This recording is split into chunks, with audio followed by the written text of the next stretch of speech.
इस समय हम लोग जंतर मंतर पे मौजूद हैं और जंतर मंतर पर चंद्रशेखर आए हुए हैं, एमपी हैं। चंद्रशेखर, आज आप जो 21 अगस्त भारत बंद है उसके समर्थन में यहाँ पर आए हैं, क्या लग रहा है आपको कि कुछ असर होगा? देखिए, भारत बंद तो हो गया है। भारत बंद तो संपूर्ण देश में संवैधानिक तरीके से अनुशासित रूप से हमारे लोगों ने कर दिया। भारत बंद तो जारी है, देश के किसी कोने में देख लो, कश्मीर से लेकर कन्याकुमारी सब जगह पे भारत बंद हो रहा है। समाज के लोग सड़कों पे हैं, अपनी मांगों को उठा रहे हैं। सरकार की नींद हराम हो गई है। अब सरकार को सोचना है। देखिए, हम अपने लोगों के अधिकारों के विरोध में नहीं है। अगर हमारे भाई को कुछ मिलेगा हमें तो ज्यादा खुशी होगी, हमारे बड़े भाई को कुछ मिले, हमारे छोटे भाई को, लेकिन हमें सरकार की नीयत में खोट है। सरकार देना चाहती तो अभी तक 4%, 5% आरक्षण क्यों पूरा हुआ, 15% पूरा क्यों ना हुआ, 27 पर 52% ओबीसी को 27% क्यों दिया, 52% क्यों नहीं दिया।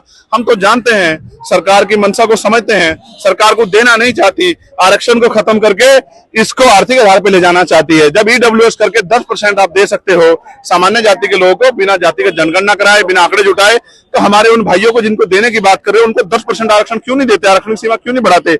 असल में आप देना नहीं चाहते, आप तो बंटवारा करना चाहते हैं, चुनाव में अपनी राजनीतिक वोट को साधना चाहते हैं। हम लोग बेवकूफ नहीं रहे हैं, हम लोग समझदार हो गए हैं। और देखिए देश का कैसा माहौल है।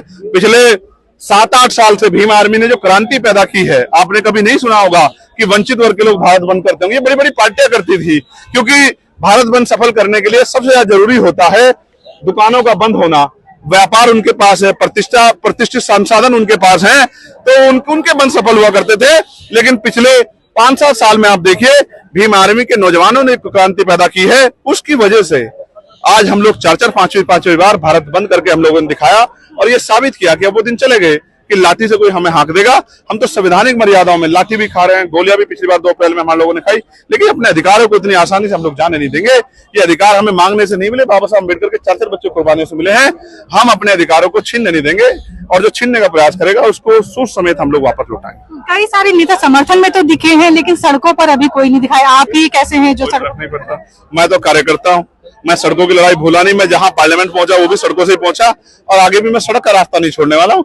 सड़क ही है जो हमें जोड़ती है, सड़क ही है जो हमें जमीनी एहसास से जोड़ के रखती है। तो सड़क को नहीं छोड़ना है। अपने लोगों के अधिकारों के लिए पसीना छोड़िए, खून भी बहाना पड़ा, खून भी देना पड़ा, तो हम लोग पीछे नहीं हटेंगे। जान भी देनी पड़ी। मैं तो वो शख्स हूँ भारतीय राजनीति में जिसने 4-4 गोलियां खाई हैं।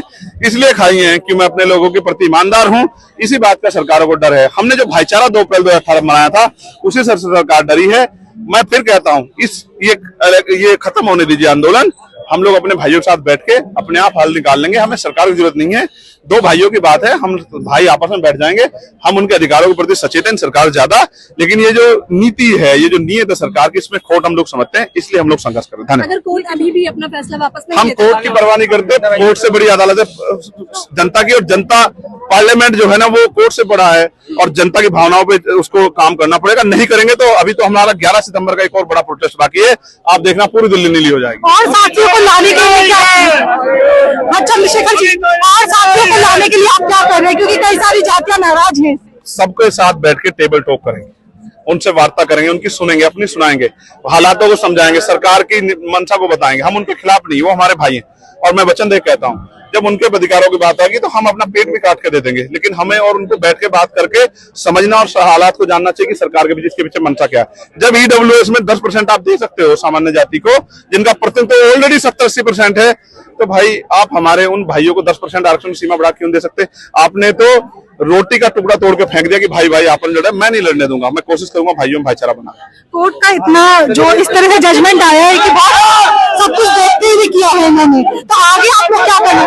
हम लड़ेंगे, सड़क में भी लड़ेंगे, पार्लियामेंट में भी लड़ेंगे, और हम लोग वहां भी लड़ेंगे, कोर्ट में भी अपनी अपनी बात को लड़ेंगे। हमारे यहाँ चंद्रशेखर आजाद है और यहाँ पर देख रहे हैं आप सैकड़ों की भीड़ है, और उन्होंने बताया कि आगे वो क्या करेंगे। मीना कोटवाल के साथ आप दिख रहे हैं।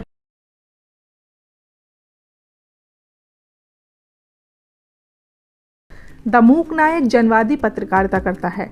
यह संविधान, लोकतंत्र और सामाजिक न्याय पर चलने वाला चैनल है। अगर आप भी चाहते हैं द मूक नायक हमेशा हाशिए पर खड़े लोगों की आवाज़ बुलंद करता रहे, बेजुबानों की पीड़ा दिखाता रहे, तो सपोर्ट कीजिए। सपोर्ट करने वाला लिंक आपको स्क्रीन पर दिखाई दे रहा होगा। साथ ही डिस्क्रिप्शन में जाकर भी आपको ये लिंक मिलेगा, जहां पर जाकर आप हमें सपोर्ट कर सकते हैं और हमारे काम को आगे बढ़ा सकते हैं।